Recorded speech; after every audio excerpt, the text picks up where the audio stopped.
반갑습니다. 6월 22일 월요일 큐티 스케치 시간입니다. 오늘 본문은 신명기 34장 1절부터 12절까지의 말씀입니다. 오늘 본문은 이제 신명기의 마지막 장, 마지막 본문입니다.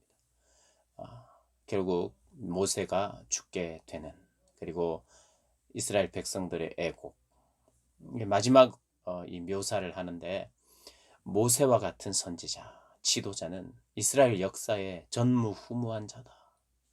하나님을 대면하여 하나님의 말씀을 듣고 또 백성들에게 전달했던 사람은 없었다. 물론 하나님의 선지자들이 하나님께 말씀을 받은 것은 사실이지만 모세처럼은 하지 않았다. 오늘 본문 보니 10절에 그 후에는 이스라엘에 모세와 같은 선지자가 일어나지 못하였나니 모세는 여호와께서 대면하여 아시던 자요, 여호와께서 그를 애굽 땅에 보내사 바로와 그의 모든 신하와 그의 온 땅의 모든 이적과 기사와 모든 큰 권능과 위엄을 행하게 하시매 온 이스라엘의 목전에서 그것을 행한 자이더라. 모세에 대한 마지막 평가입니다. 마지막 평가.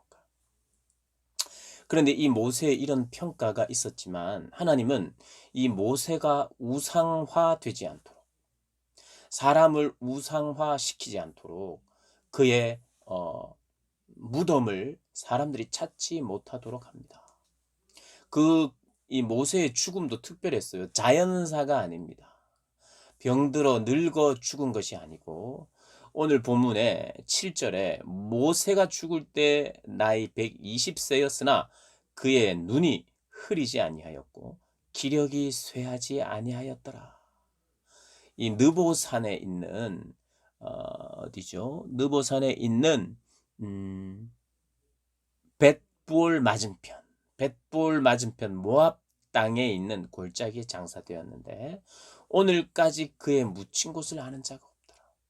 그리고 그의 기력이 쇠하지 않았고 흐리지 않았고 눈이 흐리지 않았다. 죽긴 죽었습니다. 그러니까 하나님이 어떤 면에서는 죽이신 거예요. 하나님이 때가 되어서 데리고 간 것입니다. 그래서 하나님의 비전은 계속해서 이어집니다. 하나님의 꿈은 이루어집니다. 하나님의 꿈을 사람에게 심어주고 그 꿈은 계속 진행됩니다. 그러나 사람은 죽어요. 사람은 그 꿈을 시작할 수 있으나 그 꿈을 끝까지 이룬다는 보장은 없습니다. 그가 죽을 때까지, 사명을 다할 때까지만 그 꿈에 대해서 부분적으로 이룰 뿐이에요. 물론 하나님이 허락하시는 그 꿈, 그리고 그 꿈이 이루어지는 것까지를 다 어떤 한 사람에게 맡기셨다면 그 꿈이 이루어지는 것까지 경험하고 보겠지만, 오늘 모세는 정말 원하고 바랬던 꿈이었고 비전이었으나, 또 하나님이 보여주신 비전이었으나 그가 해야 될 일은 여기까지였다는 거예요. 그게 사명입니다. 각 사람들에게 주어지는 사명. 그래서 우리가 꿈과 사명은 비슷한 말이기도 하면서 굳이 구분을 하자면 하나님의 꿈과 비전은요, 나이와 관계없이, 연수나 시기와 관계없이 하나님은 하나님의 뜻을, 하나님의 꿈을, 하나님의 비전을 이루십니다. 그 도구로 우리를 사용하는데 우리를 사용하는 기한은 하나님이 정하세요. 그럼 우리가 원하는 것은, 모세가 원했던 것은, 모세도 가나안 땅에 갔으면 좋았을 텐데, 그러나 하나님은 여기까지다 말씀하신 거예요. 이게 뭐냐? 모세의 사명이에요.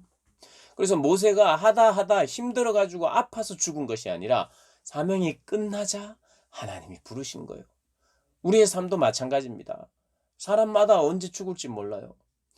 그리고 이 일을 하나님이 내 때에 시작하게 할 수 있습니다. 그러나 내 때에 반드시 마쳐야 되는 것은 아닐 수 있어요. 오늘 본문은 그것을 이야기해 주고 있습니다. 그러면서 우리 안에 몇 가지 교훈을 하는데, 참 오늘 이 본문을 보면 꿈꾸는 자가 반드시 그 꿈을 이룰 필요는 없다 하는 것을 보여주었고, 또 하나는 단절. 모세의 무덤도 찾지 못하도록 하고, 또 모세가 인간적으로 바랬던 그 간절한 바램도 가나안 땅에 가고 싶은 거, 그거 이루어지지 않게 하고, 무덤도 보여주지 않고 찾을 수 없고, 그러면서 뭔가 모세가 남겼던 어떤 행적이나 기념할 만한 것을 차단하는 거예요. 왜 그럴까요? 이들이 애곡하고 이 위대한 선지자, 전무후무한 선지자였다라는 평가는 있었으나 거기에 주목하고 사람에게 주목하게 하지 않도록, 사람에게 주목하지 않도록 하나님께 주목하고 집중하도록 오늘 34장을 할애하여서 우리에게 가르쳐 주시는 바가, 모세는 너무 뛰어나고 귀했지만 여전히 하나님이 그 뛰어나고 특별한 사람이라 할지라도 하나님이 정하신 기한 안에서만 일이 가능하고 자기의 역할이 있는 것이고 더 이상의 욕심을 내지 아니하고 하나님이 허락하신 만큼만 하고 거기에 만족할 줄 아는 그런 사람이 돼야 된다는 것을 우리에게 가르쳐 줄 뿐만 아니라, 그러나 모세가 얼마나 백성들을 위하여 목숨을 걸고 중보했던 사람입니까? 모세가 죽고 나서 30일 동안 백성들이 애곡할 때 뭘 생각했을까요? 모세가 했던 일들, 그의 사랑, 이렇게 기억했겠죠. 그래서 사람은요, 그의 삶이 죽음을 빛나게 합니다. 그의 삶이 어떠했느냐에 따라서 그의 죽음 앞에서 그의 아름다운 삶들이 막 드러나요. 반대로 그의